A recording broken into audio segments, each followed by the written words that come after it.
Is he alright, Mami? Tanong sa akin ni Red. Nakasakay kami sa sasakyan ni Leon habang sinusundan namin ang ambulansya. Ako at si Rocky ay nakaupo sa backseat, samantalang si Leon ay nagmamaniho at si Fier ang nasa passenger seat. Don't worry, Red. Your daddy going to be alright. Si Rocky na ang nagsalita para sa akin. Tumango si Red at sumiksik na lamang sa liig ko. Naiilang rin kasi siya sa klase ng tingin na binibigay ng dalawang lalaki sa harap. You've changed, I said to Rocky. A little bit, yeah, not the Rocky you've known before. She shrugged. Napansin ko ang malalim na paghinga ng anak ko. Hindi na rin ito umimik sa bawat gawin ko. Nakatulog na siya. Why did you hide Red from right, Melissa? Naputol ang katahimikan ng magsalita si Leon. Pasulyap-sulyap ito sa salamin na nasa taas ng kotse. Not now, Leon. Rocky warned. He didn't tell you what happened to us? Matatag kong sinabi. That's why I'm asking you. Masungit na sabi nito. That Leon, arrogant as ever.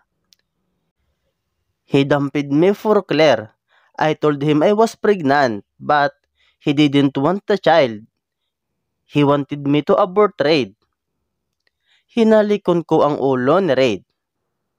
Can you blame me, Leon, for hiding my son for so many years? Walang umimik. Katahimikan ang naghari sa amin hanggang sa makarating sa ospital. Wala nga talaga silang alam. Madali lang sa kanila ang manghusga dahil hindi nila naramdaman ang naramdaman ko. Nagpunta kami sa private parking space ng ospital.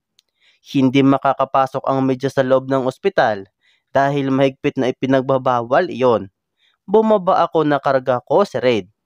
Ang ospital na pinagdalahan kay Wright ay ospital na pag-aari nila Eugene. Hinawakan ni Rocky ang balikat ko. I know, it's hard for you to forgive him.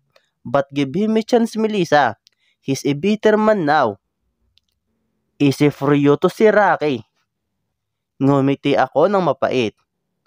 Uuwi na kami ng anak ko. Bahala na kayo kay Wright. You can't. Pigil sa akin ni Fier. Madaming media sa labas, Melissa. Dito na muna kayo. Total, pinakilala ka na ni Wright na asawa niya. But I'm not his wife. Madiin kong sabi.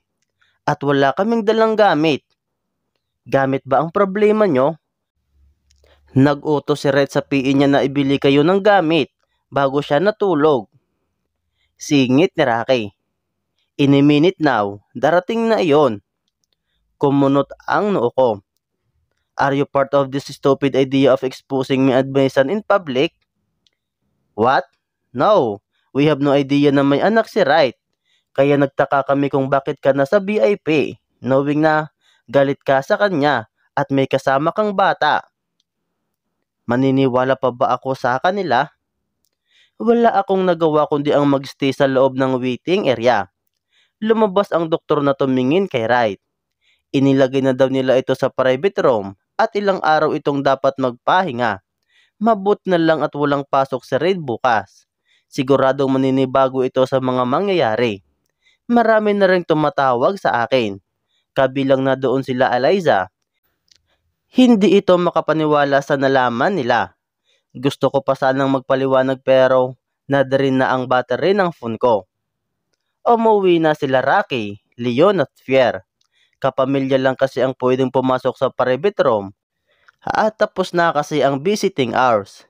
Ibinaba ko si Red sa sofa bed para doon na ito matulog pagkatapos ko siyang bihisan ng mga damit na binili sa amin ni Wright.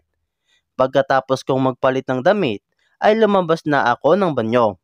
Naagaw ng pansin ko si Wright na namimilipit na sa lamig. Ungol ito ng ungol. Lumapit ako sa kanya. Wright, it's so cold. Nanginginig nitong sabi. Shh. Hinimas ko ang noo nito. Mataas na naman ang lagnat niya. Kinumot ko sa kanya ang pangalawang comforter. Not enough. Umalis ako para kunin ang hot compress nito at nilagay iyon sa loob ng comforter. Ang ginawa pa din. Ano pa ba ang gagawin ko? Muntik na akong mapasigaw nang hatakin niya ako pahiga sa tabi niya. Give me your warmth. Sumiksik ito sa liig ko. Wala na akong nagawa kundi ang humiga ng tuluyan sa tabi niya. Napakainit ng singaw ng katawan nito. Home. This is home. I'm happy you're here, baby. Hinipo ko ang batok nito. What are you doing? Ungol nito. When you have fever, you have to cool this part down. If you cool the arteries, the cold blood will go around the whole body and make you feel better. It's feel good. Nanghihinang sabi nito. Ilang minuto lang ay naging steady na ang paghinga niya. Tinangka kong umalis sa tabi nito. Pero mas humihigpit ang yakap niya. Right's warm. So warm. His head is on my shoulder, and is breathing softly on my neck while he sleeps. His legs threaded through mine, his arm around my waist. Nakatulog na rin ako dahil sa pagod. I woke up with a pair of eyes looking back at me. Nanlaki ang mata ko nang maalala ang nangyari kagabi. No, don't go. He muttered. You smell divine. Sinalat ko ang noo nito. Nakahinga ako ng maluwag. Sinad na lang. You need to eat. Let go. Wala itong nagawa kundi ang pakawalan ako. Pumunta ako sa maliit na kusina kadugtong ng kwarto. Kinuha ko ang isang cup noodles na binili nila Rocky bago sila umalis. Habang pinapainitan ko ang cup noodles, ay tiningnan ko na muna si Red. Tulog na tulog pa rin ito. Sa bagay, 3:00 pa lang naman ng umaga, kaya mahimbing pa ang tulog nito. Kumain ka na, kailangan mong uminom ng gamot. Sabi ko habang dala ang cup noodles. Umupo ako sa tabi niya at inumang sa bibig nito ang sabaw. Ang sarap namang mag-alaga ng mahal ko. Nakangising sabi nito. Bigla akong nakaramdam ng inis sa ngisi nito. Isumpak mo na to o ibabanli ko to sayo. Tumawa ito pero sinubo na ang sabaw. Wala naman akong magagawa kundi ang alagaan ang bakulaw na ito. Dinamay pa kasi ako sa gulo niya. Kapag gumaling na ito, saka ko siyang bubugbugin dahil sa kabalbalang ginawa niya kagabi. May masakit pa ba sayo? Tanong ko habang patuloy itong sinusubuan. Yes, dito, masakit. Turo nito sa kaliwang dibdib. I rolled my eyes. Inumin mo na tong gamot mo. I want to pay. Sabi nito pagkatapos inumin ang gamot at tubig. Thank you for sharing ha. Sarkastikong sabi ko. Papatayo na sana ako nang pigilan niya ako. Help me. What? Ang laki mong hudas tapos tutulungan pa kita? I can stand on my own. Buwisit. Tinulungan ko itong tumayo. Iningatan kong huwag mabunggo yung IV na nakakabit sa kamay nito. Pumasok kami sa CR na nakaakbay siya sa akin. Nag-iwas ako ng tingin nang bumaba ang kamay nito sa kanyang pajama. You can look. Kinilabutan ako nang maramdaman ang hininga nito sa bato ko. Umirap ako. I don't care. Bilisan mo nga. Ang bigat-bigat mo. Dan. Wash your hands. You filthy monster. Paalala ko. Narinig ko ang lagaslas ng tubig sa sink. Dan. Hiniga ko ulit siya sa kama. Iniayos ko ang IV niya.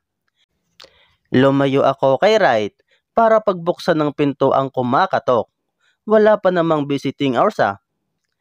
Hi, Eugene. Hey, you're here. I smiled. You look haggard. Isinukla nito ang kamay sa gulo-gulo kong buhok. Hinawakan nito ang isang kamay ko. I'd what's the news? Is it true? No. Yes. Singit ni Wright. Nakaupo ito sa kama niya at nakasilip sa amin ni Eugene. What's he doing in my room? Why is he holding your hands? Nag-isip ako ng magandang idea. He's your doctor. He's an obigay ni Melissa. Do I look like a vagina? Naiinis na sabi nito. Even if I am, I don't want him looking after me. Lower your voice. Ridge is still sleeping. Madiin kong sabi. Nanlilisik ang mata nito habang nakatingin kay Eugene. I will never let you steal my woman. Woman na? Inakbayan ako ni Eugene. Come and get her from me. You son of a bitch. Hindi napigilan ni Wright ang pagsigaw. Mami. Bibi ko. Tumakbo ako sa kinaroroonan ni Raid. Niyakap ko ito at hinili. Bumalik ulit ito sa pagtulog. Binigyan ko ng didgler ang dalawa na ngayon ay parehong nakatingin sa akin. Both of you, shut your mouth. Let him sleep beside me. Wright suggested. Dahan-dahan kong nilagay si Reed sa tabi niya. Ngumiti ito ng otomatikong lumingkis ang hita at kamay ni Reed sa katawan niya. Melissa, kanubitok? Napatingin ako kay Eugene. No. Pinutol ko ang sasabihin, right? Yes, I can see why not. Male, I glared at Wright. If you wake him up, he'll probably kick you. Lumabas kami sa private room. Walang tao sa hallway. Siguro ay dahil madaling araw pa lang at natutulog pa rin ang mga tao. Hinawakan ni Eugene ang magkabilang balikat ko. Melissa, is it too much if I ask you how did this happen? He sit us up. Tanging sagot ko. Yeah, I was there. 20 more steps and I'll be by your side. But that jerk, bastard, son of a gun, Red Agoncillo, stole everything from me. And I was standing there, dumbfounded. Nababahid ko ang inis sa boses ni Eugene. He sit us up and I don't know what to do. I can't move. Words failed me. I was shocked as hell. Pumaloob ako sa mainit na bisig ni Eugene. Please stop this pin building inside me, Mel. I hurt him again. How? Love me back. I bit my lower lip. He chuckled. Is it too much to ask? Eugene, I don't know. Naiipit na naman ako sa dalawang bato. I don't want to use you. You're so precious. I don't want to hurt you. Daki smell, remember? Humiwalay ito ng kaunti sa akin at tumitig ng diretso sa mga mata ko. You felt like you're kissing a friend, don't you? No. Yes, I don't want to hurt him. Really? Ngumiti ito ng mapait. Melissa, you're not a very good pretender. You're hurting me. Yo. Calling the attention of Dr. Eugene Fuertes. Please proceed to the emergency room. Again. Calling the attention of Dr. Eugene Fuertes. Please proceed to the emergency room. Rinig naming salita sa speaker. Nagtitigan kami. Walang salitang namumutawi sa labi namin. Hinawakan ko ang pisngi nito at pinahid ang pawis na lumabas sa noo nito. I want you happy. Smile for me. I said sweetie. Ngumiti siya. Bumaba ang mukha nito at hinalikan ako sa pisngi. I'll be right back. I don't want you going solo with the bastard. Eugene, wait. Pinigil ko ito bago pa man siya makaalis. May kasalanan ako sa'yo. Paano ko ba sasabihin ito na hindi siya nasasaktan? Ang tanga ko kasi. Huminga ako ng malalim. I caught up in a moment. Gusto kong saktan si Wright. Wala akong maisip na paraan kaya nag-iwas ako ng tingin. Sinabi ko na boyfriend kita, na ikaw na ang mahal ko. Hindi nakapagsalita si Eugene. Naramdaman ko rin ang paninigas nito sa gilid ko. I'm sorry I used you. I know, it's not a good idea pero kasi wala na akong maisip na iba. I made a wrong decision again. I'm sorry. Are you mad? I'm always mad at you, Melissa.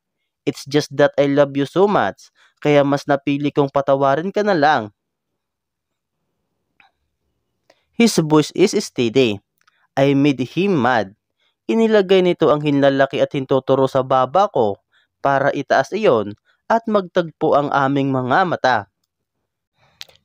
Look, Melissa, I can't change the fact na si Red ang ama ni Red. I want to, but I can't.